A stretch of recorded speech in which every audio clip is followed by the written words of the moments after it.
I want to start by asking everyone in the audience here a question. How many of you are completely comfortable with calling yourselves a leader?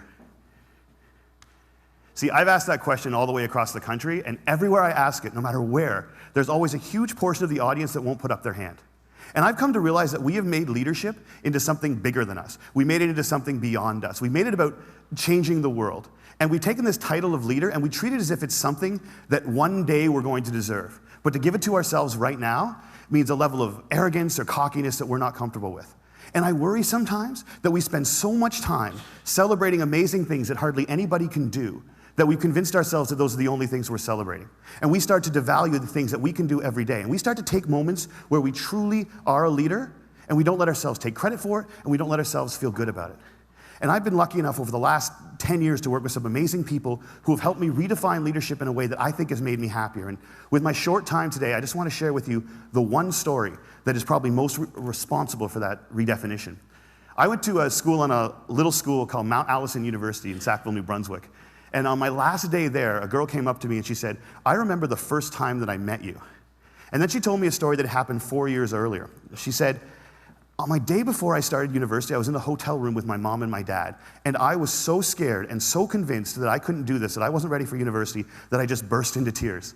And my mom and my dad were amazing. They were like, 'Look, we know you're scared, but let's just go tomorrow. Let's go to the first day, and if at any point you feel as if you can't do this, that's fine. Just tell us, we will take you home. We love you no matter what.'"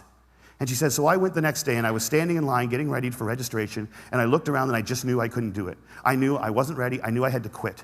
And she says, I made that decision and as soon as I made it, there was this incredible feeling of peace that came over me. And I turned to my mom and my dad to tell them that we needed to go home. And just at that moment, you came out of the Student Union building wearing the stupidest hat I have ever seen in my life. It was awesome. And you had a big sign promoting Shinorama, which is Students Fighting Cystic Fibrosis, a charity I've worked with for years. And you had a bucket full of lollipops. And you were walking along and you were handing the lollipops out to people in line and talking about Shinorama. And all of a sudden, you got to me and you just stopped and you stared. It was creepy. This girl right here knows exactly what I'm talking about. And then you looked at the guy next to me and you smiled and you reached in your bucket, you pulled out a lollipop and you held it out to him.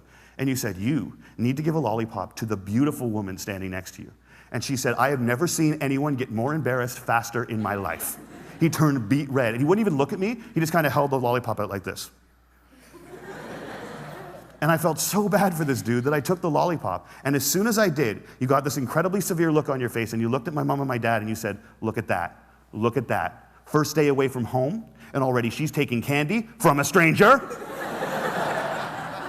And she said, everybody lost it. 20 feet in every direction, everyone started to howl. And I know this is cheesy, and I don't know why I'm telling you this. But in that moment when everyone was laughing, I knew that I shouldn't quit. I knew that I was where I was supposed to be, and I knew that I was home. And I haven't spoken to you once in the 4 years since that day, but I heard that you were leaving. And I had to come up and tell you that you've been an incredibly important person in my life, and I'm gonna miss you. Good luck. And she walks away, and I'm flattened. And she gets about 6 feet away, she turns around and smiles and goes, you should probably know this too. I'm still dating that guy 4 years later. A year and a half after I moved to Toronto, I got an invitation to their wedding. Here's the kicker, I don't remember that. I have no recollection of that moment, and I've searched my memory banks because that is funny, and I should remember doing it, and I don't remember it. And that was such an eye-opening, transformative moment for me to think that maybe the biggest impact I'd ever had on anyone's life, a moment that had a woman walk up to a stranger 4 years later and say, you've been an incredibly important person in my life, was a moment that I didn't even remember. How many of you guys have a lollipop moment, a moment where someone said something or did something that you feel fundamentally made your life better? All right. How many of you have told that person they did it? See, why not? We celebrate birthdays where all you have to do is not die for 365 days. And yet we let people who have made our lives better walk around without knowing it. And every single one of you has been the catalyst for a lollipop moment. You have made someone's life better by something that you said or that you did. And if you think you haven't, think about all the hands that didn't go back up when I asked that question. You're just one of the people who hasn't been told.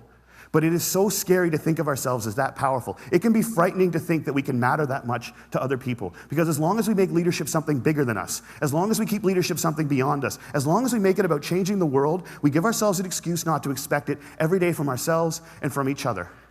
Marianne Williamson said, our greatest fear is not that we are inadequate. Our greatest fear is that we are powerful beyond measure. It is our light and not our darkness that frightens us. And my call to action today is that we need to get over that. We need to get over our fear of how extraordinarily powerful we can be in each other's lives. We need to get over it so we can move beyond it. And our little brothers and our little sisters, and one day our kids, or our kids right now, can watch us start to value the impact we can have on each other's lives more than money and power and titles and influence. We need to redefine leadership as being about lollipop moments. How many of them we create, how many of them we acknowledge, how many of them we pay forward, and how many of them we say thank you for.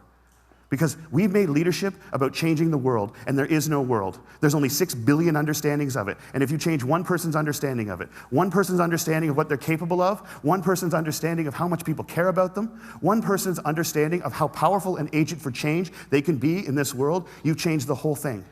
And if we can understand leadership like that, I think if we can redefine leadership like that, I think we can change everything. And it's a simple idea, but I don't think it's a small one. And I want to thank you all so much for letting me share it with you today. Have a great day at TED. I'll see you later.